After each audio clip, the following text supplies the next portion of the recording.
Ndagusuje ukomeje kubana natwe. Amahoro y'Imana akomeza abane nawe. Uyu munsi ndagira ngo twikomereze n'inkuru yacu Imvune z'urukundo igice cya 4. Duherukana nari natangiye gusoma rwa rupapuro ariko ntitwamenye neza icyari cyihishemo.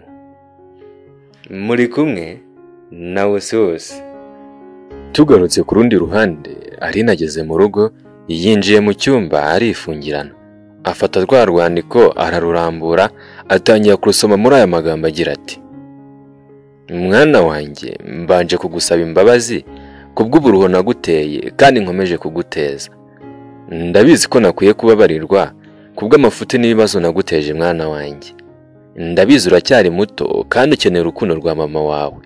Sinakagombye kuba ntandukana nawe, ariko bibaye ngombwa ko nkusiga. Mwana wanjye, sinshaka kubona mu maso yanjye huzuyemo amarira kubw'agahinda ntewe na data wambyaye, ashaka ko mbaho mu buzima bwe yishakira kuruta ko nabaho mu buzima njyewe numva nshaka. Ibi ngiye kukubwira ni ibyambayeho byatumye ubaho nubwo ubayeho nk'utariho. Umunsi umwe ubwo nakoraga muri hoteli, yari mu masaha y'umugoroba, akazi gasa nkaho karangiye. Uwari bosi wanjye yansabye ko naba ndetse gutaha nkamusanga mu biro bye. Narinjiye nsanga yanyiteguye maze ndicara turaganira.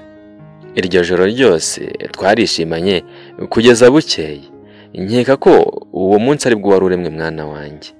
Hashize amezi 3 namubwiye ko ntwite, akibyumva yese nsaba ko ngomba gukuramo iyo nda kandi nkanika no kumubera umukozi kuko ngo naba ndi kumusebya. Yampaye amafaranga menshi ngo ngende nyikuremo kandi ngo nzabigira ibanga ntihazagira umuntu nzabibwira. Ntibyari byoroshye. Narakuretse uravuka, ndakurera. Nkurerera mu bibazo byinshi bitandukanye. Papa wanjye ntiyifuzaga ko wabaho. Ni kenshi warusimbutse ashaka kuguhitana mwana wanjye. Ariko Imana igakinga ukuboko. Ntiyashakaga ko umusore yashakaga kunkingira amenya ko nabyaye. Ibyo byatumye papa wanjye ampa amafaranga menshi kugira ngo nkurigise, maze mbone gushyingiranwa n'uwo musore. Amafaranga narayafashe ndayabika. Hashize iminsi mike numva hari hoteli igurishwa mu Cyamunara, nuko nyigura mu ibanga nta wundi muntu ubizi. Hari umusore twari inshuti, niwe nahaye inshingano zo kuyicunga. Mubwira ko agomba kuzagushaka akakwitaho, kandi ko nugira imyaka 25 hoteli igomba kwandikwa ku mazina yawe. Sinshaka kukubwira amazina ya papa wawe kuko nubundi amenye ko ukiriho yahita kwica. Mwana wanjye, indata yarancuruje ankingira umusore wo mu mahanga ntazi. Sinzi igihugu tugiyemo kandi sinzi niba nzongera no kukubona. Ariko ujye uhora wibuka aya magambo mwana wanjye. Uzakura ukunda gukora nkuko nabigutoje ikiri umwana muto. Uzagira ikinyabupfura kandi ugendere kure ikibi cyose cyaguhungabanya. Yari mama wagukunda cyane, Mukahirwa Alphonsine. Tugarutse muri hoteli ni mu masaha y'umugoroba. Pasika yaryamye hatangira kurota ari kumwe n'umukobwa mwiza cyane, bari kuganira bisa nkaho bari mu rukundo. Yahise akanguka, ariko akanguka avuga cyane izina Alphonsine. Yahise abyuka, afungura akabati, akuramo ifoto isa nkaho ari iya kera.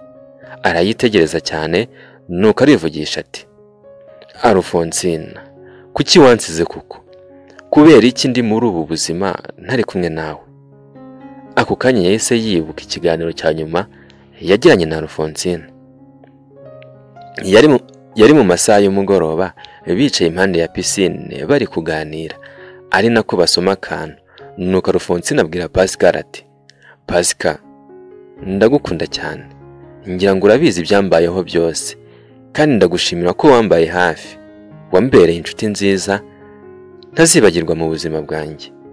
Nuko Pascal amuca mu ijambo, aramubaza ati: Ese ibyo uri kuvuga ni ibiki? Ibyo nagukoreye n'undi wese yabikorera umuntu akunda.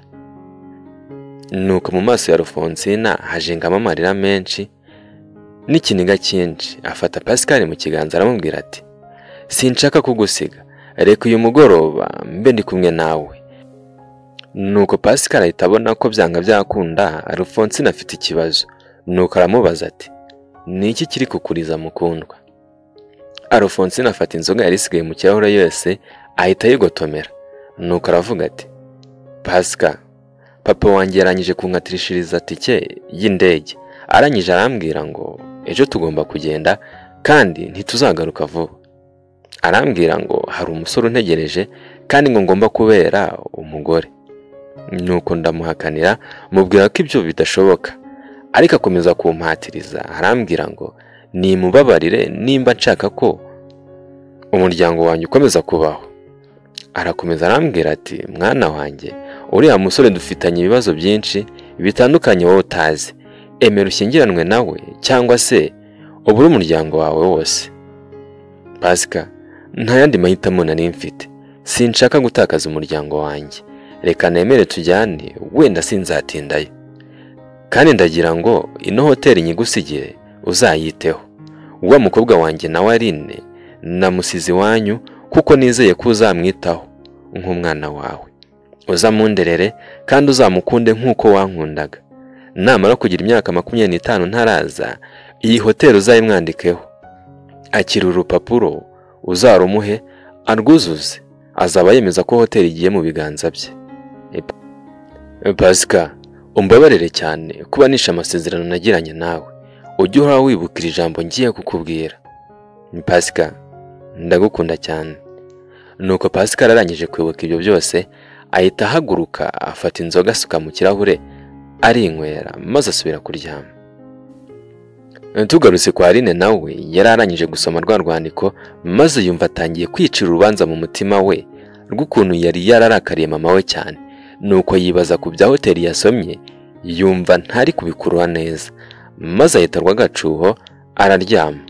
Muri ako kamwanya akimara kuryama, hari ibyatangiye kumugarukira mu ntekerezo, nuko ahita ashigukira hejuru anasakuza cyane. Ncyorere, uyu mukobwa se kandi ni ibiki yibutse bitumye ashigukira hejuru anasakuza cyane?